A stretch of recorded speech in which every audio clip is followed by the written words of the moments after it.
Hello friends, welcome back to my channel. Now, as you know, I'm doing a project reviewing all of Paul McCartney's albums, his solo work, his Wings work, and the Beatles. Now, I've already reviewed the first two Beatles albums. Today, I'm looking at A Hard Day's Night, which came out in 1964 and was partly the songs from the movie of the same name.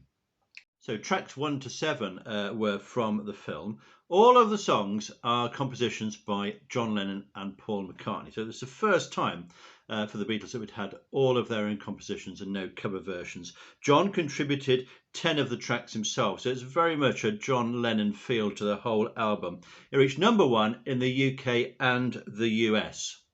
For newcomers, a reminder of my rating system. I go from 1 all the way up to 10. Most of the tracks will be in this sort of middle area between average and very good. Occasionally I go further up and occasionally I go a bit lower down.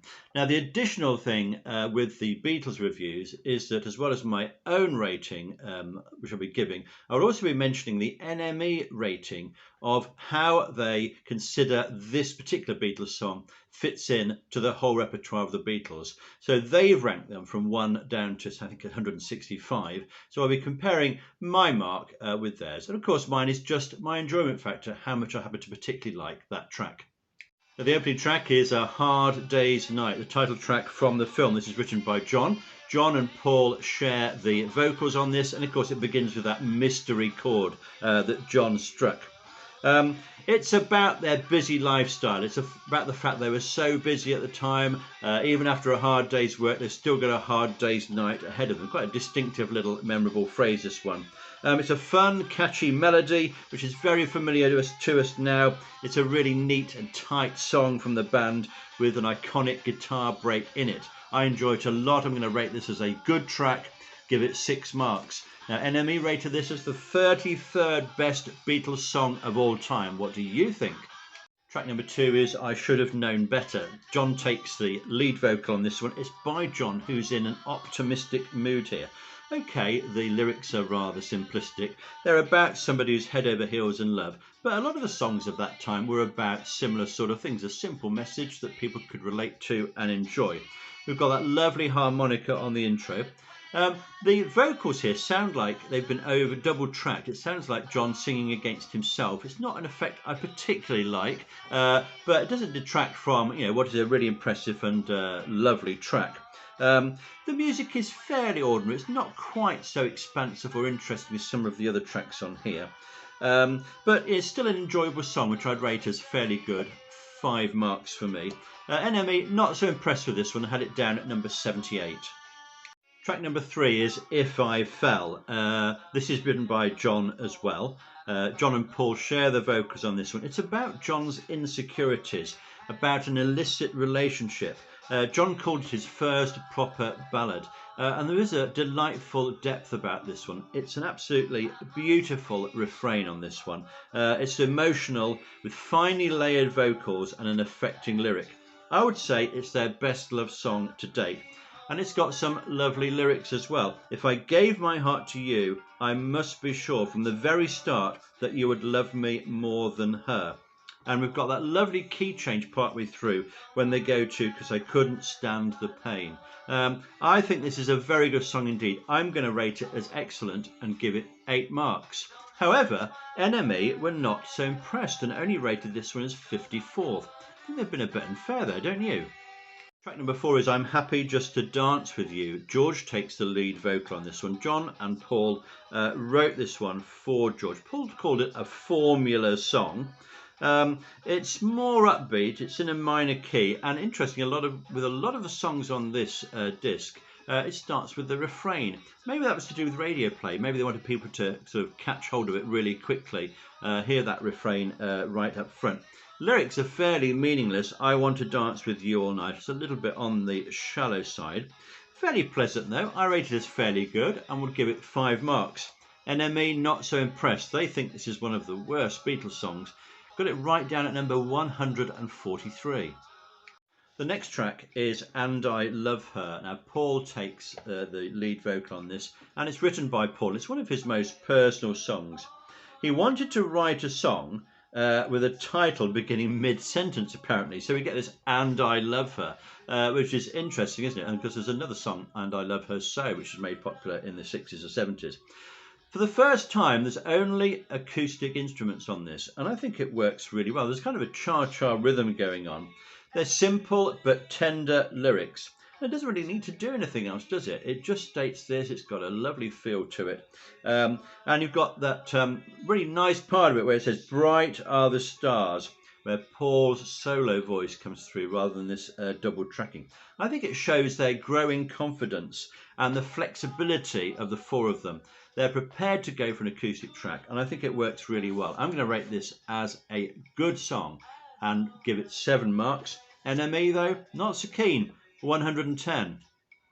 Track number 6 is "Tell Me Why," written by John. John, Paul and George do the vocals on this one. It's somebody who's been cried to and lied to, and it's kind of in the style of the Shirelles, this Motown group which influenced John and Paul quite a lot in their early days.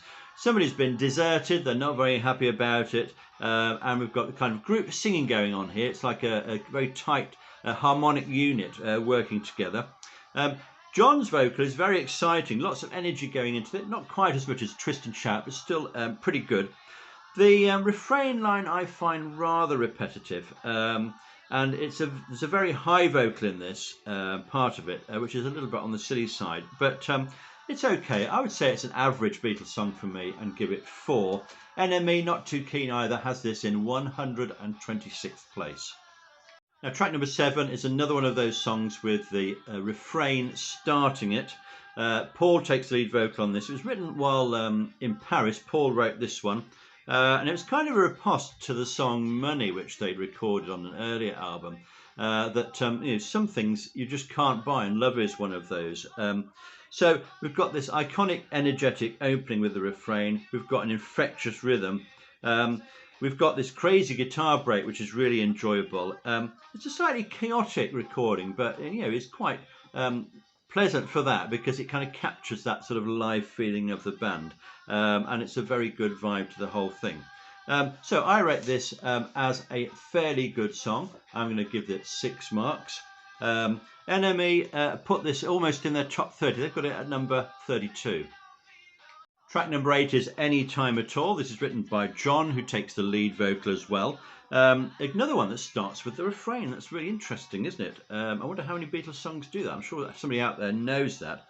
The lyrics are rather trite and simplistic, but they are heartfelt. So it's nice to have sort of some raw emotion in there. Don't be sad, just call me tonight. That's kind of the message.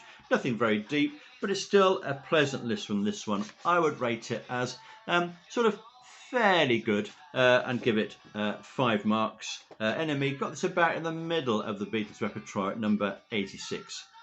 Now, track number 9, "I'll Cry Instead." John takes the vocal here and wrote it. This was originally in the film but was removed in favour of "Can't Buy Me Love."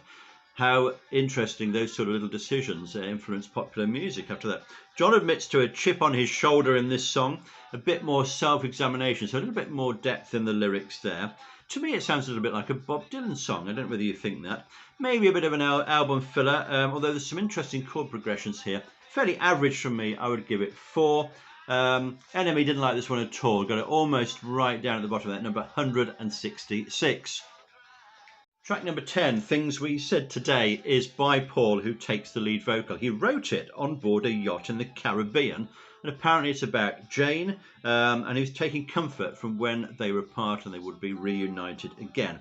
It's in a minor key. We've got this plaintive, serious voice going on, and a delightful second harmony coming in as well, enhancing that original vocal. It's a bit like a folk ballad with a beat. I find it affecting and melancholic, a good melody, and it builds momentum towards the end. So I rate this one as a good song. I'm going to give it 6 marks. NME, not so keen though, 114th. Track number 11 is "When I Get Home." This is by John and sung by John. He was kind of influenced by Motown and American soul music, perhaps, on this one. He's optimistic. He's looking forward to seeing his girl again. Love is waiting for him. Starts with the refrain as well, this one. It's got a driving rhythm. It's got an energetic mood. There's great passion in his voice. I got a whole lot of things to tell her when I get home. Another enjoyable listen. I rate this as fairly good, going to give it 5. NME didn't like it at all. Got it almost down at the bottom there, 164th. Track number 12 was You Can't Do That by John. This was the B-side of Can't Buy Me Love. I'll leave you if you talk to another boy, is the kind of message on this. We've got a really great clear vocal on the verse in this, and I really enjoy John's voice here. There's a slight sort of menace in the lyrics, which may not be to everybody's taste. But there's good interplay with the backing vocals on this. It's got an infectious rhythm and a raw, live feel to the track. You can really hear the energy of the band going on here, them all working so closely and so well together. So I rate this as a fairly good track. I'm going to give it 5. NME, though, got it fairly low down, 131st. Now, the closing track is I'll Be Back. This is another one by John and sung by John, possibly influenced by Del Shannon. We've got layered voices on the verse, a delicate melody, gentle vocals. Maybe the bridge isn't the strongest one they've got. And the kind of the message is, well, just don't break my heart. But again, it's an engaging, comfortable listen. Very pleasant to listen to, this one. And I think I would rate it as an average track. Not quite as good as some of the others. I'm going to give it 4. NME reckoned it was 142nd in the Beatles repertoire. So I've now rated about 130 Paul McCartney tracks. And as you can see, A Hard Day's Night is supplying us with If I Fell, which got 8 marks. So that was my favourite track from this album. And there's another 7 in there as well, And I Love Her. And we've got a few 4s towards the bottom there. Tell Me Why, I'll Cry Instead, and I'll Be Back. I rated those as average tracks. Still very likeable tracks, actually, but just not as quite as good as some of the others. So the Hard Day's Night album scored 70 marks for 13 tracks, which gave it an average of 5.38 marks per track. So in terms of the albums I've reviewed so far, it's in 3rd place. We've got New and Egypt Station at the top, then A Hard Day's Night, and then With the Beatles and Please Please Me. So as you can see, the Beatles albums are gradually getting better and better. Let's see if that continues with my next review. So what do you think of this album? What's your favourite track? What are your ratings for each track? Please send them in if you'd like to. I'll be back with more music reviews, either the Beatles, Paul McCartney, Wings, Elton John, all sorts coming. Thanks for watching. See you soon.